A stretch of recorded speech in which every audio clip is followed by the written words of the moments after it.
Hello, কেমন আছো তোমরা সবাই? Welcome welcome welcome to my channel, welcome to a new video, a new story video.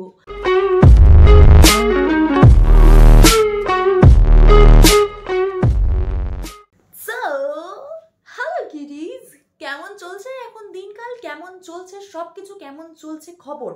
আজকে আবার এসে গেছে একটা সুন্দর ভিডিও নিয়ে, কিন্তু এটা কোন রকম কন্ট্রোভার্সিয়াল ভিডিও না, কোন একটা স্টোরি শোনাবো আমি, যেটা আমার সাথে হয়েছে।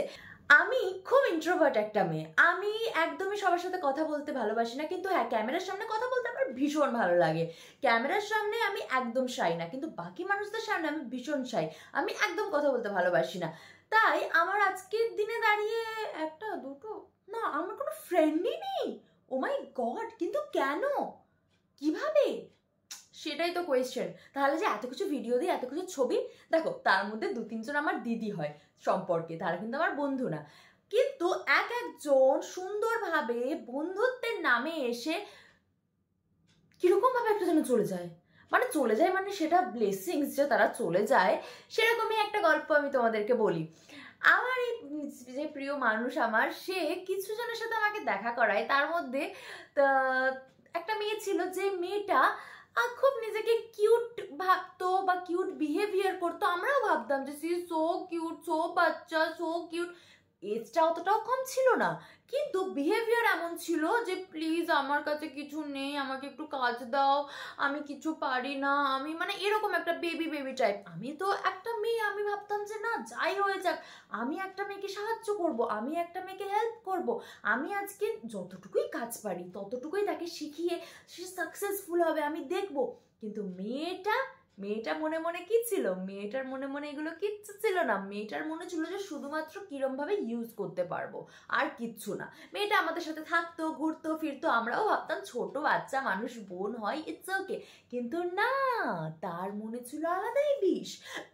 সে সব সময় চেষ্টা করতো অন্য কিছু কাজ করার, মানে সে সামনে দিদি দিদি দিদি দিদি দিদি করতো, কিন্তু পিছনে সবসময় একটা হিংসার জাল বুনতে শুরু করলো সে। কিন্তু একটা জিনিস সব থেকে ভালো, যে ভগবান সব সময় আছে, যে সব সময় পজিটিভ মানুষদের খারাপ হওয়া থেকে বাঁচিয়ে দেয়।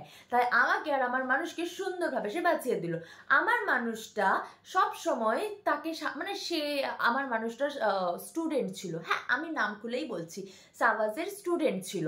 সাওয়াজ তাকে সুন্দরভাবে হাতে খড়ি দেওয়ার মতো তাকে মডেলিং ইন্ডাস্ট্রিতে আনে, মডেলিং ইন্ডাস্ট্রিতে কাজ করে দেওয়ার সুযোগ করে দেয়, সব কিছু যেরকম সব অনেক মেয়েকে করে দেয় সুযোগ, যেরকম আমরা সবাই চাই যে সবাই গ্রো করুক, তো সেরকমই সাওয়াজ চেয়েছিল।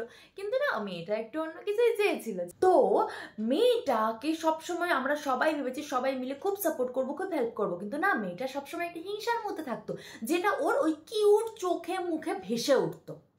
ও ভাবতো নিজেকে কিউট, বুঝা যাচ্ছে না, কিন্তু যে শয়তান হয় তার মুখে চোখে শয়তানিটা ভেসে ওঠে। সেটা আমিও বুঝতে পারতাম, সাওয়াজও বুঝতে পারতো, বা আমাদের বাকি যারা টিম মেম্বার সবাই বুঝতে পারতো, বাট আমরা কেউ কিছু বলতাম না, বাচ্চা মেয়ে বলে ছেড়ে দিতাম। কিন্তু দিনে দিনে এত শয়তানি বাড়লো যে তাকে আমরা আমাদের গ্রুপ থেকে বের করে দিতে বাধ্য হলাম। ইটস ওকে, কারণ এমনই কিছু কাজ করা হয়েছিল, সেই জন্য সে এরকম কিছু কাজ করেছিল বলে আমরা তাকে গ্রুপ থেকে বের করে দিতে বাধ্য হয়েছি।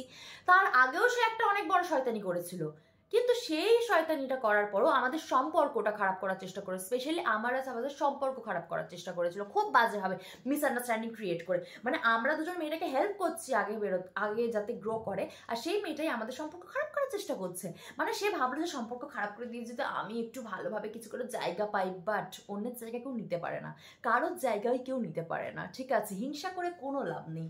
তাই আমাদের দুজনের মধ্যে ভগবানের আশীর্বাদে ভালো আন্ডারস্ট্যান্ডিং, তাই কেউই থার্ড পার্সন কেউই আসতে পারেনি মাঝখানে, কারণ আমাদের আন্ডারস্ট্যান্ডিংটার কাছে কেউ আসবে না, আর এই দুকরের মেয়ে তো একদমই না, সেই জন্য সে চান্স পেলো না। কিন্তু মেয়েটা কিন্তু হার্ড ট্রাই করে গেছে সুন্দরভাবে, যে কিভাবে কি করা যায়।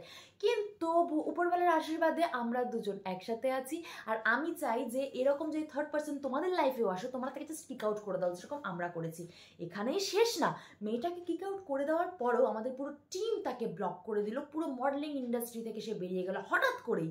1 বছরও তার গ্রোথ ছিল না, আর তাকে কেউ ইন্ডাস্ট্রিতে নিতই না, কারণ তার হাইট এইটুকু ছিল। সাবাস শুধু মনে করতো যে তাকে একটা ভালো জায়গায় পৌঁছাবে, তাই সে তার খুব চেষ্টা করতো, আমরাও খুব চেষ্টা করতাম। কিন্তু না, সেই মেয়েটা তো সেরকম না, সেই মেয়েটা নিজেকে খুব কিছু ভাবতে শুরু করলো, তাই ধপাস করে পড়ে গেল। কারণ যারা নিজেদেরকে অনেক কিছু ভাবে তারা ধপাস করে পড়ে যায়। তো যাই হোক, এরপরে কি হলো, মেয়েটাকে আমরা সবাই যখন গ্রুপ থেকে বের করে দিলাম, সে হঠাৎ করে হয়ে গেল ইনফ্লুয়েন্সার। আর তাও আবার কি, আমার এই ফটো ভিডিও দেখে, হ্যাঁ তার সাথে আমি কটা ভিডিও করেছিলাম, কটা ভিডিও অবশ্যই আমি সবার সাথে ভিডিও করতে ভালোবাসি, আমি কন্টেন্ট ক্রিয়েটার, আমি কন্টেন্ট ক্রিয়েট করি, তার সাথে আমি অ্যাক্ট শেখাই, যে ঠিক আছে তুমি এইভাবে অ্যাক্ট করো, এইভাবে অ্যাক্ট করো। তো আমি নিয়েছিলাম, আমার সাবাজের কথাতেই নিয়েছিলাম যে ঠিক আছে, সাবাজ বলেছিল যে একটু হেল্প করো, যদি একটু ফলোয়ার্স বেড়ে যায়। তো আমি সেই জন্যই ভাবতাম যে না হয় বোনের মতো বাচ্চা মেয়ে, চলো চলো চলো চলো চলো হেল্প করা যাক, একটুখানি ভিডিও করি তার সাথে। তো সেই সুযোগটা নিয়ে সবাইকে, আমারই ট্যাগ লিস্টে গিয়ে সবাইকে খুঁজে খুঁজে খুঁজে খুঁজে বের করে সবাইকে মেসেজ করছে, আমি সোনালির বন্ধু হই, আমাকে একটু কাজ দেবে, আমি সোনালির সাথে ভিডিও করেছি, আমাকে একটু কাজ দেবে। আরে না না, আমার টাকা পয়সা চাই না। ব্র্যান্ডের কাছে কি বলছে, আমার টাকা পয়সা চাই না, আমাকে ফ্রিতে দিলেই হবে, আমি ফ্রিতেই চলে যাবো, এখানে আমাকে একটু করিয়ে দাও না, ফ্রিতেই চলে, একটু স্টেকেশন দাও না, আমি ফ্রিতেই করে নেবো।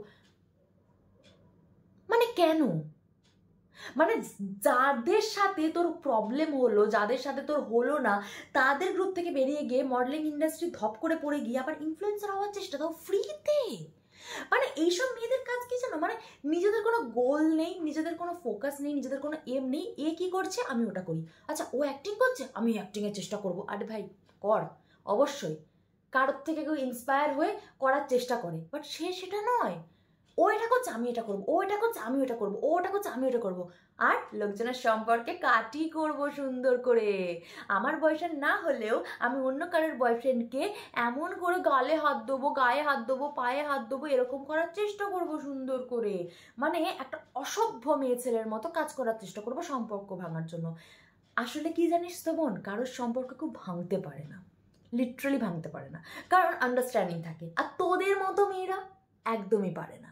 তাই নিজেদের, আমি জানি সবার সম্পর্কে এরকম কোনো মেয়ে থাকে যারা এরকম করার চেষ্টা করে, বাট প্লিজ, এই যে আমার পিছনে দেখছো এই যে ইভিল আই, আমার লাইফ একটা বড় সড়ো ইভিল আই আমি এরকম করে রেখেছি যে আমাদের সংসার, আমার প্রিয় মানুষ, আমার বাচ্চা, আমার মা বাবা, আমার পুরো কেউ হাত লাগাতে পারবে না। সেটা হচ্ছে উপরওয়ালার আশীর্বাদে, সত্যি কথা বলতে গেলে।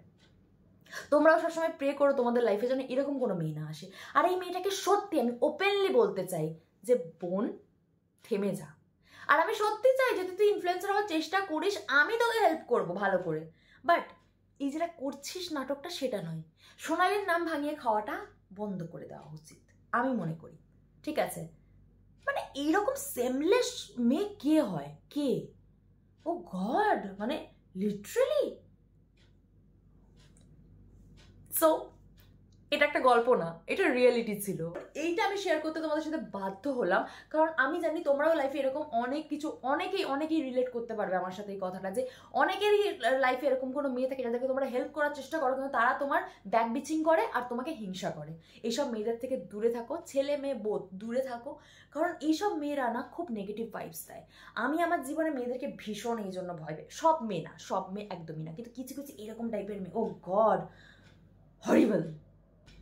সো সবসময় পজিটিভ থাকো, সবসময় ভালো থাকো, এইসব মেয়েদের থেকে একদম দূরে থাকো। এরকম মেয়ে যদি তোমাদের লাইফে থাকে কিক আউট করে দাও, আর ভীষণ ভালো থাকো। Stay positive, stay healthy, and tata.